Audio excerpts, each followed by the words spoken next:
ಬೆಂಗಳೂರಿನಲ್ಲಿ ವಿಕೃತ ಕಾಮಿಯೊಬ್ಬನ ವಿಚಿತ್ರ ವರ್ತನೆಗೆ ಸಂಬಂಧಪಟ್ಟಂತ ಡೀಟೇಲ್ಸ್ ಅನ್ನು ನಾವು ಕೊಡ್ತಾ ಇದ್ದೀವಿ ನಿಮಗೆ. ಒಣ ಹಾಕಿದ್ದ ಯುವತಿಯರ ಒಳ ಉಡುಪಿನ ಮೇಲೆ ಈತನ ಕಣ್ಣಿರುತ್ತೆ.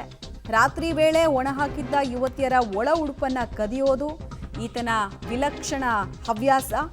ಮರುದಿನ ಅದೇ ಬಟ್ಟೆ ಇಟ್ಟು ಹೊಸ ಬಟ್ಟೆಯನ್ನು ಧರಿಸಿ ತಿಕ್ಕಲಂಗೆ ಆಡ್ತಿದ್ದಂತೆ. ಹಿಡನ್ ಕ್ಯಾಮೆರಾ ಇಟ್ಟು ವಿಕೃತ ಕಾಮಿಯನ್ನ ಯುವತಿಯರು ಸೆರೆ ಹಿಡಿದಿದ್ದಾರೆ. ವಿಡಿಯೋ ಆಧರಿಸಿ ಪೊಲೀಸರಿಂದ ಆರೋಪಿ ಸದ್ದಾಂ ಹುಸೇನ್ನನ್ನ ಅರೆಸ್ಟ್ ಮಾಡಲಾಗಿದೆ.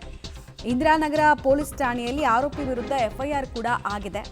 ಬಹಳ ಡೇಂಜರಸ್ ಮತ್ತು ಸೈಕೋ ಕಾಮಿಯ ವಿಕೃತಿಗೆ ಸಂಬಂಧಪಟ್ಟಂತಹ ಡೀಟೇಲ್ಸ್ ಇದು ಜಸ್ಟ್ ಒಂದು ನಾರ್ಮಲ್ ಪ್ರಕರಣ ಅಂತ ನಾವು ನೋಡೋದಕ್ಕಾಗಲ್ಲ. ಯಾಕಂದರೆ ಹೆಣ್ಣಿನ ಘನತೆಯ ಜೊತೆಗೆ ಈ ಸೈಕೋಗಳು ಬಿಟ್ಟರೆ ಹೀಗೆ ಆಟ ಆಡ್ತಿರ್ತಾರೆ. ಹೀಗಾಗಿ ತಕ್ಕ ಪಾಠವನ್ನು ಕಲಿಸಲೇಬೇಕು ಅಂತ ಹೇಳಿ ಬಯಸ್ತಾ ಇದ್ದಾರೆ ಯುವತಿಯರು. ಮತ್ತು ಎಂತೆಂಥವ್ರ ನಡುವೆ ನಾವು ಬದುಕ್ತಾ ಇದ್ದೀವಪ್ಪ ಅಂತ ಅನಿಸ್ಬಿಡುತ್ತೆ ಹೀಗೆಲ್ಲ ಘಟನೆಗಳು ಬೆಳಕಿಗೆ ಬಂದಾಗ.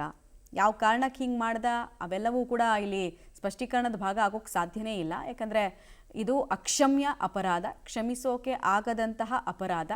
ಸೊ ಪೊಲೀಸರು ಕ್ರಮ ಯಾವ ರೀತಿ ತಗೊಳ್ತಾರೆ ಅನ್ನೋದನ್ನ ನೋಡಬೇಕು.